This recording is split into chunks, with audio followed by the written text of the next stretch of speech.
மது என்ன fish fry பண்ணலாமா? ஓ எல்லாமே வாங்க ஃபிஷ்ஷை கழுவிக்கலாம்.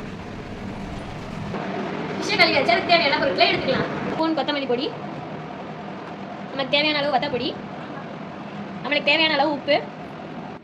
இப்போ இஞ்சி பூண்டு கரைசலையும் சேர்த்துடலாம். இப்போ இதை நல்லா மிக்ஸ் பண்ணிக்கலாம். கொஞ்சம் கொஞ்சமாக தண்ணி சேர்த்து நல்லா பசஞ்சிக்கலாம். பேஸ்ட் நல்லா ரெடி பண்ணியாச்சு. இப்போ ஃபிஷ் மேலே தடவிக்கலாம். நல்லா தடவி எடுத்துக்கலாம். ஒவ்வொரு மீனுக்காக நல்லா இப்படி அப்ளை பண்ணிக்கலாம்.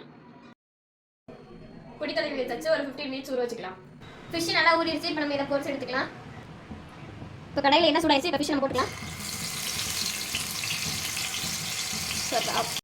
ஃபிஷ் பொரிஞ்சிருச்சு, எடுத்து வச்சுக்கலாம். ஃபிஷ் ஃப்ரை பண்ணியாச்சு. இப்போ அவங்க கிட்ட போய் கொடுத்துடலாம். எனக்கு இந்த ஃபிஷ் ஃப்ரை ரொம்ப பிடிச்சிருந்துச்சு. நீங்களும் வீட்டில் ட்ரை பண்ணிட்டு எப்படி இருக்குன்னு கமெண்ட் பண்ணுங்க. கொஞ்சம் அந்த லைக் அண்ட் சப்ஸ்கிரைப் பட்டன் தட்டி விட்டுருங்க. பாய்.